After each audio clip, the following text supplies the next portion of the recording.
Hi, this is Don Payne with Facebook Friday. How you doing, Bree? How you doing?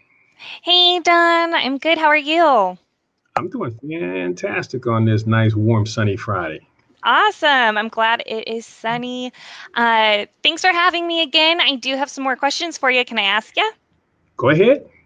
Perfect. I have them written down right in front of me. So, what are some of the things that you do to help buyers win in this competitive market? Well, some of the things that we do is we will pick up the phone and talk to the listing agent with respect to what the seller is looking for, with respect to possession, with respect to inspections. And I think the most important thing is, do we have competitive bids? Are we in a situation where we might be in a multiple offer situation? So we'll sit down, have a conversation with the listing agent, and just kind of feel out what the seller is exactly looking for with respect to an offer. Awesome. Awesome. So, um, my next question is just I don't know the difference between pre-qualification and pre-approval. So, can you kind of explain the Yeah, that's differences? that, that's a great question. It's very important. When you get pre-qualified, normally when you talk to your lender, they're going to go ahead and pull your credit to see where you stand, and then you're going to give them information with respect to your income. And they're going to look at the credit report and get an idea of your debt structure and say, based on the information that I have, you're pre-qualified for this amount. Now, once you become pre-approved, the difference is your lender is going to actually get W-2s or 1099s. They're going to pull all your documentation. They're going to send it to their underwriter, and their underwriter is going to totally pre-approve you for the loan. So that part of the transaction is already done, subject to just an appraisal only.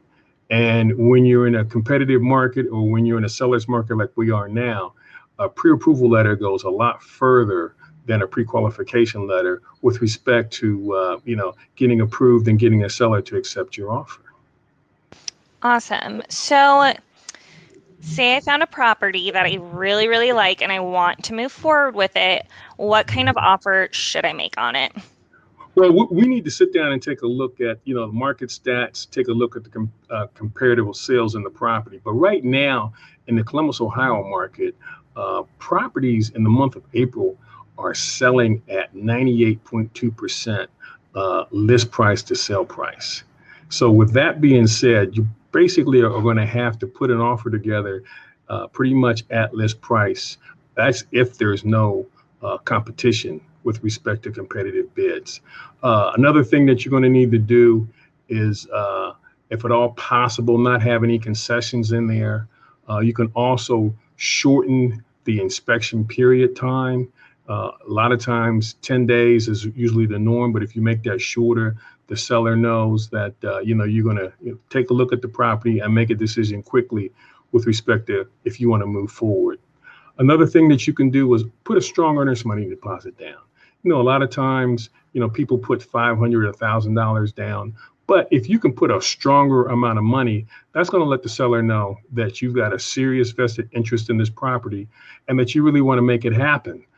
With these terms and conditions, it's a strong possibility that you could get accepted by the seller and get the home of your dreams.